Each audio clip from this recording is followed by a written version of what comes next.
अस्सलाम वालेकुम, मैं हूं लतीफ़ कामरान अंसारी। आप देख रहे हैं न्यूज़ वन तेलंगाना। आइए डालते हैं आज की तफसीलात पर एक नज़र।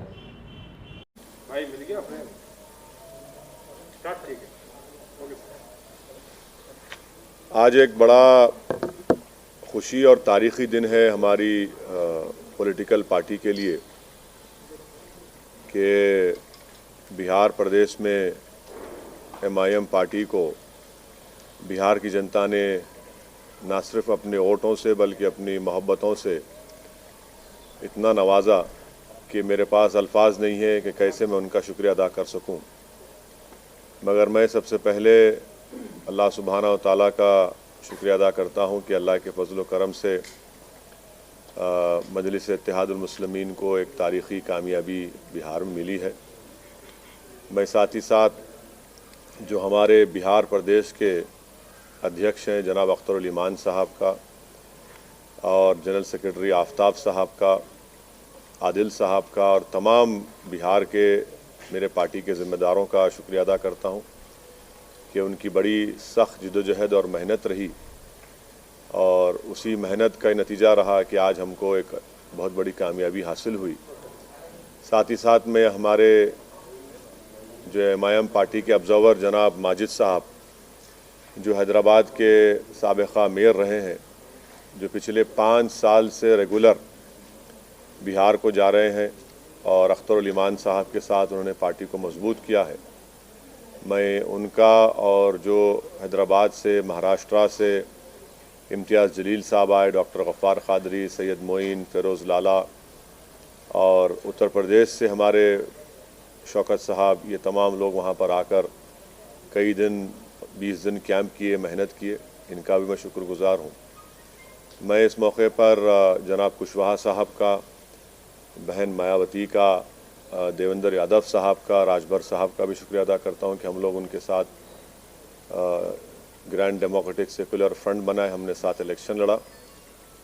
और मैं सीमांचल की जनता का दिल की गहराइयों से उनका शुक्रिया अदा करता हूँ कि उन्होंने मजलिस के उम्मीदवारों को कामयाब किया और मैं उनको तयक़ुन देना चाहता हूँ कि हमने हमेशा इस बात को कहा है कि जब हमने बिहार में अपनी सियासी सफ़र का आगाज़ किया तो हम इस बात का वादा किए थे और आज भी हम ये कह रहे हैं कि हम सीमांचल से इंसाफ कराएंगे।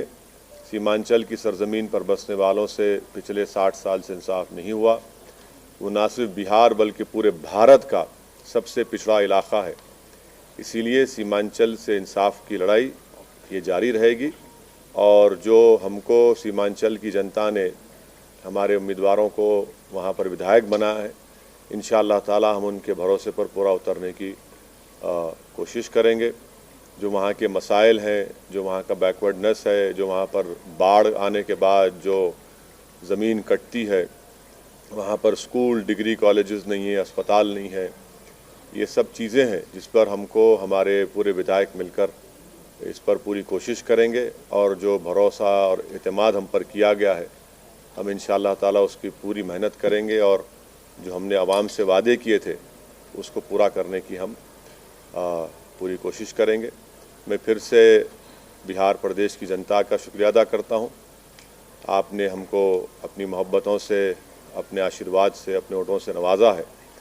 हम 21 कैंडिडेट खड़ा किए थे और उसमें से 5 कामयाब हुए हैं। जहाँ पर हमको कामयाबी नहीं मिली, हम वादा कर रहे हैं कि हम फिर से वहाँ पर जाएंगे। क्यों हमको नाकामी हुई, उसकी क्या वजूहात हैं, उसको हम अपनी कमज़ोरियों को दूर करेंगे और बिहार में हम एक इससे ज़्यादा हम एक बड़ी पॉलिटिकल फोर्स बनने की पूरी कोशिश करेंगे। मैं साथ ही साथ बिहार की जनता का भी शुक्रिया अदा करता हूँ कि उन्होंने इस कोरोना के वायरस के दौरान भी निकल कर अपने वोट का इस्तेमाल किया। ये बड़ा ही उनका बेबाकी का काम था और बड़ा ही बहादुरी से उन्होंने निकल कर भारत की जमहूरियत को, बिहार के जमहूरियत को इलेक्शन में हिस्सा लिया। मैं उनका भी शुक्रिया अदा करता हूँ।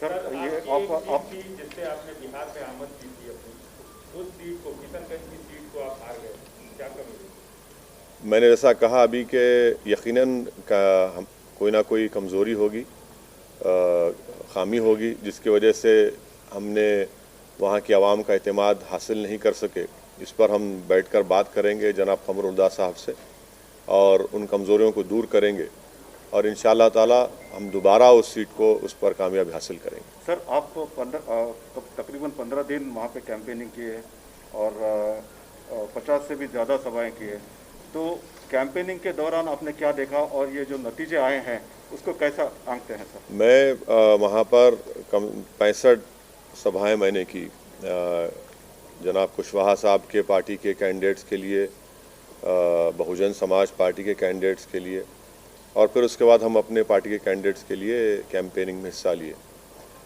तो हमारा तो मकसद ये था कि हम कुशवाहा साहब को अपना चीफ मिनिस्टर कैंडिडेट बनाकर पेश किए थे। हम तो इस डेमोक्रेटिक सेकुलर फ्रंट के लिए हम मेहनत कर रहे थे। अब तक जो नतीजे आए वो हमारी क्या बोलना चाहिए, हमारी ख्वाहिश के बरक्स हैं, उसका अपोजिट है। अब जो नतीजा है जो भी है, अब तक जितना आया, अभी काउंटिंग चल रही है, ये तो बिहार की जनता का फैसला है और जमहूरियत में आवाम का फैसला जो होता है वो नतीजा वही निकलता है। तो अब मैं कौन होता हूँ जब इतने बड़े बड़े सेफोलॉजिस्ट उनके प्रेडिक्शंस गलत निकले। तो असदुद्दीन ओवैसी तो ट्विंकल ट्विंकल लिटिल स्टार है, तो हम तो अपना जो काम करना था हम किए। अब देखिए फाइनल नतीजा जब आता है जब ही कुछ बताया जा सकता है। तो फाइनल नतीजा अगर ज़रूरत पड़ी तो क्या आरजेडी के साथ जाएंगे सर? देखिए प्रसाद साहब, हमारी लड़ाई जो है सीमांचल के इंसाफ की लड़ाई रही है और मैंने अभी शुरुआत में ये कहा कि सीमांचल ना सिर्फ बिहार बल्कि भारत का सबसे बैकवर्ड एरिया है और जितनी पार्टीज़ को उनको सत्ता मिली, इख्तदार मिला, उन्होंने सीमांचल से इंसाफ नहीं किया। मिसाल के तौर पर जितने एजुकेशन इंस्टीट्यूट्स हैं वो या तो पटना, नालंदा या फिर दरभंगा के अतराफ़ में बनाए गए। एम्स लाया गया तो सीमांचल को उससे महरूम कर दिया गया। एक गवर्नमेंट का अस्पताल सीमांचल में नहीं है। हर साल बाढ़ की वजह से हज़ारों एकड़ ज़मीन कट जाती है, फसल बर्बाद हो जाती है और फसल का उनको मुआवजा जो 3 डिसमिल ज़मीन मिलना या उसका मुआवजा मिलना वो नहीं मिलता।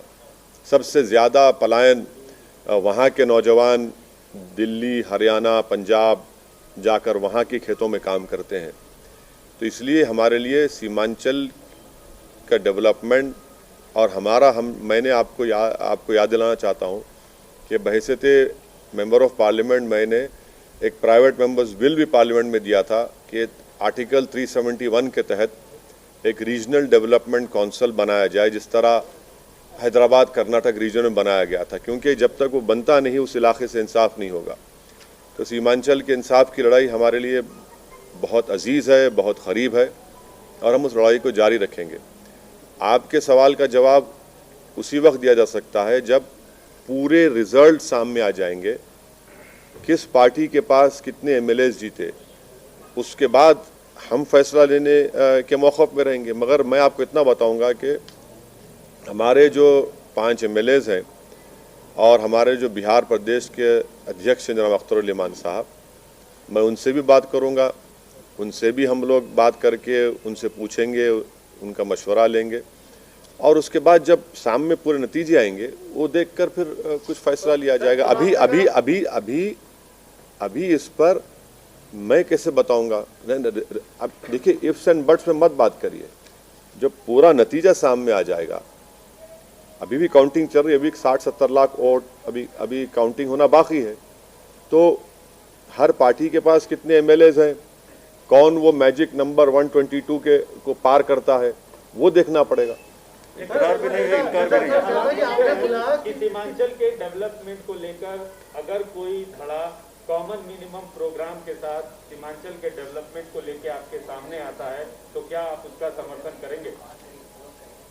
पहले तो रिजल्ट तो आने दीजिए ना।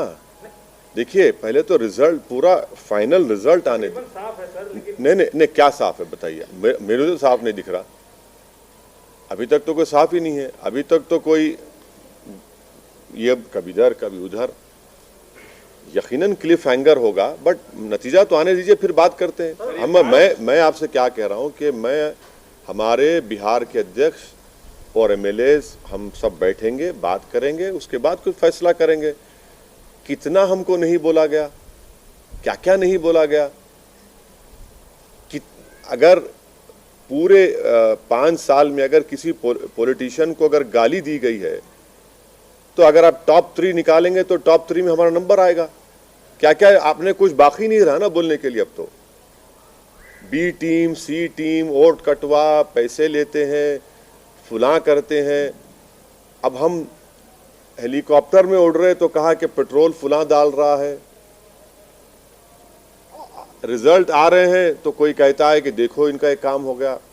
तो ये सब बातें भी तो सामने है ना हमारे। तो ये तो देखना पड़ेगा, हम बैठ के बात करेंगे। लेकिन सर जो सवाल जो अभी किया वो उसी सवाल को मैं फिर से बोल रहा हूँ। सीमांचल का विकास सबसे इम्पोर्टेंट है और उसके लिए सरकार बनाने में कोई भूमिका आप अपनी पाते हैं या सरकार को कुछ इस तरह का सपोर्ट करना, जैसे तेलंगाना में एक व्यवस्था है कि बाहर से सपोर्ट कर देना या उसको समर्थन घोषित कर देना।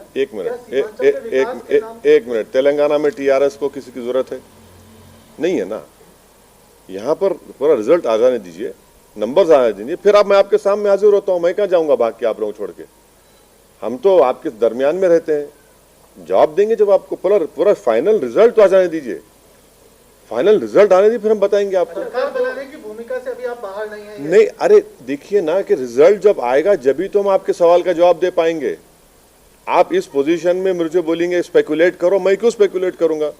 मैं तो आपके सामने जब फाइनल रिजल्ट आ जाएगा आपको भी अंदाजा होगा, मुझे भी अंदाजा होगा, तब फैसला करेंगे। सर, आपका मकसद हमेशा बीजेपी को रोकना रहा है और आप उसके लिए एड़ी चोटी किए रहते हैं। लेकिन चलिए, आपका शुक्रिया बहुत बहुत, कम से कम आप तो समझे। लेकिन आप समझ गए, बहुत बड़ी बात है। सवाल पूरा सुन लीजिए सर। आपने चुनाव लड़ा, 5 सीटें जीते आप, जहां आरजेडी जीतती रही है। आपको नहीं लगता कि बीजेपी को रोकने के लिए आप उनके साथ हाथ मिला सकते थे? एक तरह से जिन ताकतों को रोकने के लिए आप काम करते रहे उन्हीं को इनडायरेक्टली मदद कर दिया आपने। अभी वही बोला जा रहा है सर, आपके साथ इंडिपेंडेंट एमएलए को लेके बनाने की बात हो रही है। देखिए, मध्य प्रदेश में तो मैंने लड़ा, मैं क्या उड़ के गया था मध्य प्रदेश को। गुजरात में नहीं लड़ा। कैसे हार गए भाई? कर्नाटका हार गए। कितना बोले आप, बोलिए, मुझे फर्क नहीं पड़ता। नहीं, भाई आप सुनिए, देखिए, आप अगर कोई ये समझ रहा है कि भारत में सीमांचल का वोटर किसी का गुलाम है या नौकर है, तो हम उसके जहन के जालों को साफ कर दिए। अभी वोटर सुप्रीम है, वोटर किसी का होस्टेज नहीं है। जो किसी को पसंद करेगा उसको वोट देगा। अगर कोई ये कहता है कि तुम क्यों लड़े, अरे मैं लड़ूंगा भाई, बंगाल लड़ूंगा, यूपी लड़ूंगा, भारत का हर इलेक्शन लड़ूंगा। मुझे क्या पूछना पड़ेगा किसी से मैं लड़ूं या ना लड़ूं? मैं इसलिए लड़ूंगा क्योंकि मुझे डेमोक्रेसी में भरोसा है। मैं इसलिए लड़ता हूं ताकि वो जो वॉइसलेस लोग हैं, जिनको डरा कर कुचल कर उनका काम नहीं किया जाता, उनकी आवाज बन के उनकी लीडरशिप को पैदा किया जाए। तो ये तो खुश होना चाहिए ना कि भाई हम भारत की जमहूरियत में, डेमोक्रेसी में कॉन्फिडेंस को बढ़ा रहे हैं। क्यों लड़े, कैसे लड़ना, क्या भाई मैं किसी के मातहत काम नहीं करता। मेरी पार्टी है, मुझे इख्तियार है अपनी पार्टी को फैलाने का। 5 साल पहले हम 6 सीट पे लड़े थे, एक पे भी कामयाबी नहीं मिली। तब किसका नुकसान हुआ, किसका फायदा हुआ? झारखंड में लड़ा, 1 सीट नहीं जीत पाया, किसका नुकसान, किसका फायदा हुआ? महाराष्ट्र हम लड़े, आप ही जाकर बैठ गए शिवसेना के गोद में, हम तो नहीं बैठे ना। तो ये जो अपने आप को ये समझते हैं कि बस हम ही जिंदा रखें सेकुलरिज्म को, हम उनसे कहना चाह रहे हैं कि भाई साहब बस करिए, आप नहीं जिंदा रखें सेकुलरिज्म को। आप खाली टीवी स्टूडियो में बैठकर ज्ञान देते हैं, जमीन पर आप नहीं जाते। आप इनका सिर्फ एक आर्टिकल लिख दो अखबार में, टीवी पर जाकर ज्ञान दे दो और ओवैसी को गाली दे दो। 2 गाली आप, मुझे कोई फर्क नहीं पड़ता उससे। तो आप कांग्रेस के बारे में नहीं, मैं सबके बारे में कह रहा हूं। मैं उन तमाम लोगों के बारे में कह रहा हूं जो ये समझते हैं कि एमआईएम पार्टी को इलेक्शन नहीं लड़ना चाहिए। मैं उन सबको जवाब दे रहा हूं। सर समाज पार्टी और उपेंद्र कुशवाहा के साथ मिलकर आप चुनाव लड़े, दलित वोट और कुशवाहा वोट या पिछड़ा वर्ग का वोट, इसने आपकी जीत में कितना अहम रोल अदा किया? मैंने नंबर वन, सुनिए पहले नंबर वन के सवाल, आपके सवाल मैं तो शुक्रिया अदा किया ना। मैं तो जनाब कुशवाहा साहब का, बहन मायावती का, जनाब राजभर साहब का, देवेंद्र यादव साहब का शुक्रिया अदा किया। बिहार की जनता के साथ मैं तो शुक्रिया अदा किया उनको। हम तो सब साथ मिलकर लड़े, यकीनन उनको भी क्रेडिट जाता है। लेकिन आपका वोट उधर ट्रांसफर नहीं हुआ, बहुजन समाज पार्टी सिर्फ एक ही सीट पर रही और उपेंद्र कुशवाहा। देखिए इलेक्शन है, हम तो अपनी तरफ से पूरी मेहनत किए, जुस्तजू किए, बल्कि बहुजन समाज पार्टी के कई ऐसे कैंडिडेट थे जो हमको कह रहे थे कि सर आप और मुखामत पर आइए। हम नहीं जा सके क्योंकि वो शेड्यूल इतना टाइट था, मगर हम तो कोशिश किए, इखलास के साथ कोशिश किए, पूरी नेक नियति के साथ हम कोशिश किए। 2022 में वोट ट्रांसफर नहीं हुआ उत्तर प्रदेश में? हाँ बिल्कुल, 2022 में उत्तर प्रदेश में MIM दोबारा चुनाव लड़ेगी। सुनिए, दोबारा चुनाव लड़ेगी। पहले जो कमजोरियां थी हमने थोड़ा उसको दूर किया है, बड़ी ताकत के साथ लड़ेगी। किसके साथ जाएंगे नहीं जाएंगे वो वक्त ही बताएगा, मगर हम तो लड़ेंगे। बंगाल सर, बंगाल, हाँ बंगाल भी क्यों? अरे भाई हर जगह लड़ना चाहिए। एक पॉलिटिकल पार्टी, हम के NGO है कि सेमिनार करा के पेपर प्रेजेंट कर दें? पॉलिटिकल पार्टी है, लड़ेंगे, क्यों नहीं लड़ेंगे? लड़ना चाहिए भाई। भारत की जमहूरियत को मजबूत करना है और भारत की जमहूरियत में जो सेक्शन की आवाज नहीं है उस आवाज को पहुंचाना जरूरी है, तो उसमें क्या बुरी बात है? लड़ना चाहिए। जीतेंगे हारेंगे वो तो जनता तय करेगी, अल्लाह बताएगा, मगर लड़ना तो जरूरी है ना। सर आप चाहते हैं कि ये गठबंधन जो बिहार में हुआ और सक्सेसफुल रहा, आपके लिए तो फायदेमंद रहा, यूपी में भी वही आगे? देखिए सही बात तो ये है कि हमारा पहला अलायंस हुआ देवेंद्र यादव साहब की पार्टी से, समाजवादी जनता दल से, और उससे पहले कुशवाहा साहब BSP से अलायंस कर चुके थे राजभर साहब के साथ। हम लोग बाद में गए। तो ये बिहार के इलेक्शन की हद तक हुआ है। यूपी में क्या होगा मैं अभी कैसे बताऊंगा आपको, आपको। सर तेलंगाना में TRS पार्टी बहुत बुरी तरह आ रही है, कहीं खतरे तो नहीं है सर आने वाले दिनों में? बुरी तरह कहाँ हारी? कहाँ बुरी तरह? 1000 वोट से हारे, 1100 वोट से हारे, रेजर थिन था वो, कोई बात नहीं। कहीं बीजेपी तो दस्तक नहीं दे रही सर आपके इलाके में? बीजेपी तो दस्तक नहीं दे रही अब। बहुत लोग दस्तक देते, दस्तक देने वाले दस्तक देते। दस्तक देने से क्या होता? जब घनगरज होंगी तो दस्तक बुझ जाती ना, उसमें दस्तक देते। बहुत से लोग दस्तक दे रहे, 50 साल से दस्तक दे रहे, क्या होता? उससे देना चाहिए, कोई बात नहीं। सर आपके घर तेलंगाना में बीजेपी की तादाद बढ़ रही है, 4 सीटें MP की जीती, ये एक हाल ही में आज का जो रिजल्ट है, और आप बाहर चुनाव लड़ रहे हैं, आपको नहीं लग रहा है कि अपने राज्य में आप कमजोर हो रहे हैं? मैं हारा क्या? आपकी सपोर्ट भी तो नहीं, मैं हारा क्या? नहीं, आपका TV9 की बहुत ही बदतमीजी की न्यूज थी आपकी। TV9 को अगर चमचागिरी करना रूलिंग पार्टी की तो चमचागिरी करो, मगर हर बार हमारे कंधे पे रख के अपनी मुनाफिकत दिखाने के लिए मत करो।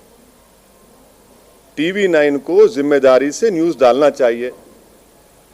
किसी का गुस्सा आप मेरे पे क्यों निकाल रहे भाई? हारे आप, जीते आप, नहीं आप क्या करें? अरे मेरे से क्या ताल्लुक भाई? नहीं ओवैसी बिहार में चले गए, आपको क्या मालूम मैं क्या कहने करा? तो ये जो है ना, ये बस तलवे चाटने की जो पॉलिसी है वो मत करो प्लीज। सवाल करो, बोल तो मैं, मेरा ताल्लुक भी नहीं उससे, मेरे को मालूम तक भी नहीं। आप न्यूज चला दिए, क्या बोलते? नहीं गवर्नमेंट के पास, KCR के पास हमारा नंबर बढ़ जाना। ऐसा नंबर बढ़ाना है तो करो, हमारा ही खंदा मिला ना आपको, मजबूत खंदा है। कमजोर खंदे पे तो खड़े हो तो गिर जाते आप, no problem. Sir Adhir Ranjan Chaudhary कहता है कि आपको यूज करके बीजेपी, हम आ रहे बंगाल को, आ रहे अब बराबर आएंगे बंगाल को। मुर्शिदाबाद भी जाएंगे, मालदा भी जाएंगे, दिनाजपुर जाएंगे, सब जगह जाएंगे। अधीर रंजन चौधरी क्या ठेका लेके बैठे हुए मुसलमानों का? अधीर रंजन चौधरी को बताना चाहिए कि अपनी कॉन्स्टिट्यूंसी में मुसलमान इतने बुरे हाल में क्यों है। अधीर रंजन चौधरी को बताना चाहिए कि उन्होंने मुसलमानों के लिए क्या किया। अधीर रंजन चौधरी तुम जान लो इस बात को कि वोट हमारा, राष्ट्र तुम्हारा नहीं चलने वाला है अभी। आप हार रहे। कल तक जब पूरे एग्जिट पोल्स, आ रहे थे तो मिठाइयां खा रहे थे, आप फूल बांट रहे थे, आसमान पे उड़ रहे थे, पटाखे फोड़ रहे थे, वो आ गए आ गए आ गए। अरे 70 सीट दी है ना, क्या किया आपने वो तो बता दो। क्या क्या मैंने मैं आपको एक वाकया शेयर कर रहा हूं। जब ये आखिरी दिन का कैंपेन खत्म हुआ 5 तारीख को, तो मेरी मीटिंग थी कोचा दामन में। मैं कोचा दामन से मीटिंग खत्म करके जा रहा था, तो इस हमारी विक्ट्री में बता रहा हूं आपको, बहुत बड़ा रोल महिलाओं का रहा है। मैं अपनी लाइफ में इतनी पब्लिक मीटिंग्स किया हूं, मगर एक एक पब्लिक मीटिंग में इतनी बड़ी तादाद में महिला आते थे कि गैर मामूली, और यकीनन मैं कह रहा हूं कि उनका बहुत बड़ा रोल रहा। जब मैं लास्ट मीटिंग करके जा रहा था तो मेरे को उन महिलाओं ने रोका कि सेल्फी लेना है। बोले बराबर लीजिए, और मैं भी चाह रहा था कि सेल्फी लिए। उसके बाद एक महिला ने मुझसे कहा कि वैसी तुम्हारे बारे में बहुत अनाप शनाप बोल रहे हैं ये लोग, इनको 7 तारीख को हम बताएंगे, और तुम देखना जब वो डब्बा खुलेगा इसका जवाब हम दे देंगे। देख लीजिए आप, बागडोरा एयरपोर्ट पर मैं गया, मेरे को रोककर वहां पे महिलाओं ने कहा कि हम दिल्ली जा रहे हैं मगर वापिस आएंगे, बड़ा अनाप शनाप तुम्हारे बारे में इन्होंने कहा है। आप बोलते जाइए, मेरे को फर्क पड़ने वाला नहीं है, मैं रुकने वाला नहीं हूं। मैं पहले भी कह चुका हूं कि आप जितना बोल सकते बोलिए, मैं आपका जवाब नहीं दूंगा, जनता जवाब देगी, कुदरत जवाब देगी। मेरी मौत मेरे को रोक सकती, ये क्या बात है। आप जो यानी कोई बात है, बोले जा रहे हैं, जो मुंह में आया बोलते हैं, तो कुछ तो रुकना चाहिए ना। तो ये गठबंधन का जो फॉर्मूला है, बिहार में बहुत अच्छा काम किया, बंगाल में भी इस तरह की संभावनाएं तलाशने के लिए क्या आप कोशिश करेंगे, और कौन कौन से ऐसे पार्टी आप समझते हैं जो आपकी विचारधारा से मेल खाती हैं और जिनसे कुछ। तिवारी साहब, हमको तो कोई हाथ लगाने तैयार नहीं है ना। ऐसा लगता है कि इसको हाथ लगाओ तो 550 केवी का शॉट लग जाएगा। हम करेंगे, मेहनत करेंगे, कोशिश करेंगे, हमारा काम कोशिश करना है, लड़ना हमारा काम है, देखेंगे आगे क्या होता है। गठबंधन की कोशिश। अरे भाई, इलेक्शन जीतने के लिए जो भी डेमोक्रेटिक उसूल हैं उसको अपनाएंगे। ओके सर, शुक्रिया, थैंक यू वेरी मच। हाँ, 1 to 1 कर लिए प्रसाद सर।